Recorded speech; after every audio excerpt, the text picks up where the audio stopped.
IAS institute నిర్వహిస్తున్న all India scholarship exam pass అవ్వండి. 2 years ఫీజులో 50% మాత్రమే పే చేయండి. ఏ ఇద్దరి మధ్య అయినా గొడవ జరుగుతున్నా గొడవ జరిగిన నేపథ్యంలో వారిద్దరూ ఒకే వేదికపై కనిపిస్తే మూడో వ్యక్తికి కొంచెం ఆసక్తిగా ఉంటుంది. వారిద్దరూ చూసుకుంటున్నారా, మాట్లాడుతున్నారా అనే క్యూరియాసిటీ కామన్ గా అందరికీ కనిపిస్తుంది. సెలబ్రిటీల విషయంలో అయితే ఇది కాస్త ఎక్కువగానే ఉంటుంది. ఇప్పుడు నయనతార, ధనుష్ ఒకే వేడుకకు హాజరు కావడం, కాస్త పక్క పక్కనే కూర్చోవడం ఇంట్రెస్టింగ్ గా అనిపిస్తుంది. మరి వాళ్ళిద్దరూ మాట్లాడారా? అక్కడ సీన్ ఏంటి? టాలీవుడ్, కోలీవుడ్ తో పాటు ఇతర సినిమా ఇండస్ట్రీలో గత వారంలో హాట్ టాపిక్ ఏంటంటే నయనతార అండ్ ధనుష్ ఇష్యూ. నయనతార డాక్యుమెంటరీలో ధనుష్ నిర్మించిన నేను రౌడీనే సినిమాలోని 3 సెకండ్ల నిడివిని కలిగిన క్లిప్పింగ్ కోసం ధనుష్ 10 కోట్లు డిమాండ్ చేశాడని నయనతార అగ్గి మీద గుగ్గిలమైంది. సోషల్ మీడియా వేదికగా 2 పేజీల లేఖలను విడుదల చేసి ధనుష్ పై తన ఆగ్రహాన్ని వ్యక్తం చేసింది.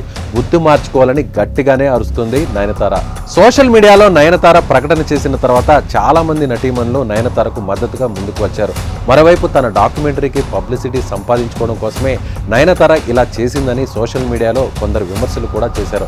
అయితే ఈ ఆరోపణలపై నటుడు ధనుష్ మాత్రం నేరుగా ఎలాంటి వివరణ ఇవ్వలేదు. కానీ వారిద్దరి మధ్య వార్ సినీ పరిశ్రమతో పాటు నెట్టింట దుమారం రేపింది. ఇంతలోనే వారిద్దరూ ఒకే పెళ్లిలో కనిపించారు. టౌన్ పిక్చర్స్ వ్యవస్థాపకుడు ఆకాష్ భాస్కర్ వివాహం చాలా గ్రాండ్ గా జరిగింది. పెళ్లిలో సినీ తారలు సందడి చేశారు. ఈ వివాహానికి ధనుష్, నయనతార కూడా హాజరయ్యారు. ముందుగా ధనుష్ రాగా ఆ తర్వాత నయనతార కూడా తన భర్త విఘ్నేష్ శివన్ తో కలిసి వచ్చారు. సినీ పరిశ్రమకు చెందిన వారికి వివాహ వేదికలో ముందు వరుస కుర్చీలను వేయడంతో ధనుష్, నయనతార ఒకే వరుసలో దగ్గరలోనే కూర్చోవలసి వచ్చింది.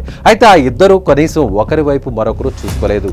వధువరులను ఆశీర్వదించేందుకు వేదికపైకి వెళ్లే క్రమంలో కూడా నయనతార, ధనుష్ ఎడముఖం పెడముఖంగానే ఉన్నారు. ప్రస్తుతం వారి వీడియోస్ సోషల్ మీడియాలో వైరల్గా మారింది.